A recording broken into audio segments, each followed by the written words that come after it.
এত মজার, মজার খাবার খেলে হাঁস মুরগিতে বড় ডিম পারবে না, যাবে কোথায়? এত মজার খাবার যদি হাঁস মুরগিতে খায় তাহলে বড় ডিম তো লজ্জায় পড়লেও পারতে হবে। আসসালামু আলাইকুম আপুরা বাইরে সবাই কেমন আছেন? আলহামদুলিল্লাহ আপনাদের দয়ায় আমি অনেক ভালো আছি। তো আজ আমি কি খাবার রান্না করব তা মনে হয় এতক্ষণে অনেকেই বুঝতে পেরেছেন। তো এইদিকে রান্না করার আগে ভাবলাম যে ছেলেটার মাদ্রাসায় যাওয়ার সময় হয়েছে, ছেলেটার রেডি টেডি করে তারপর মাদ্রাসায় নিয়ে যাই। তো ওইদিকে ছেলেরে খুঁজতে, খুঁজতে দেখি যে ছেলে বই নিয়ে বইসা পড়ছে। তো যখনই আসলে আর মাদ্রাসায় যাওয়ার সময় হয় তখনই একটা না একটা বাহানা দেখায়, মানে বই পড়া হয়েছে আর একটা বাহানা। তো ও ভাবছে যে যদি আমি বই পড়তে বসি আর মা এটা দেখে তাহলে আমাকে মাদ্রাসায় যাওয়ার জন্য রেডি করবে না।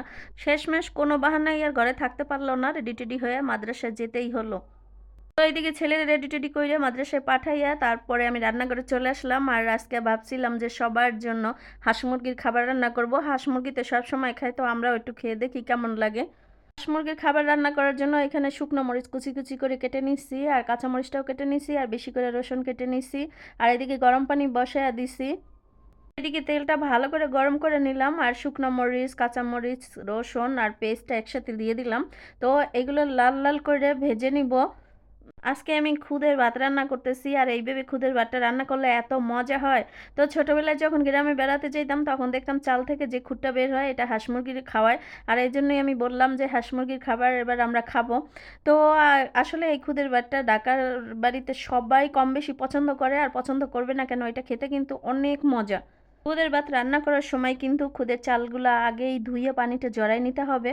তো আমি চালগুলো অনেক আগে থেকেই ধুয়ে পানি জড়াই রাখছিলাম। তো চালটা দিয়ে দিলাম, আর দিয়ে দিলাম আদা রসুন বাটা, আর দিয়ে দিলাম লবণ। এবারে চালটা ভালো করে নাড়াচাড়া করে নিচ্ছি, এবারে দিয়ে দিলাম গরম পানি। আর গরম পানি দেওয়ার পরে কিন্তু চালটা ভালো করে নাড়াচাড়া করতে হবে, না হলে দলা পেকে যেতে পারে। তো তারপরে আমি নতুন আলু কেটে রাখছিলাম, এই নতুন আলুগুলোও দিয়ে দিব। আলুটা দিয়ে আমি একটু নাড়াচাড়া করে ঢেকে দিব। আর এই খুদের ভাতটা বেশিক্ষণ রান্না করা লাগে না, খুবই তাড়াতাড়ি হয়ে যায়। আর যেহেতু আমি গরম পানি দিছি আর এর জন্য কিন্তু আরো তাড়াতাড়ি হয়ে যাবে। ভাতটা প্রায় সিদ্ধ হয়ে গেছে, এবার আমি নাড়াচাড়া করে একেবারে মিডিয়াম আছে চুলার উপরে কিছুক্ষণ বসিয়ে রাখবো।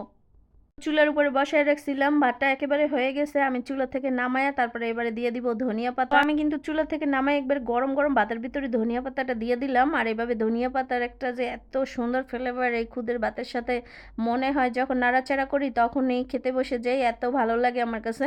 তো এবারে আমি ঘি দিয়ে দিব, আর ঘিটা অবশ্যই দিতে হবে। আর ঘি দিলে কিন্তু এই খুদের ভাত যে খাবে সে সারা জীবন মনে রাখবে। ঘিটা দিয়ে দিলাম, এবার ভালো করে ভাতের সাথে আবারও নেড়ে চেড়ে ভালো করে মিশিয়ে নিব। মিশানোর পরে আমি 10 থেকে 12 মিনিট আমি ডেকে রেখে দিব, তারপরেই এটা সবাইকে খেতে দিব।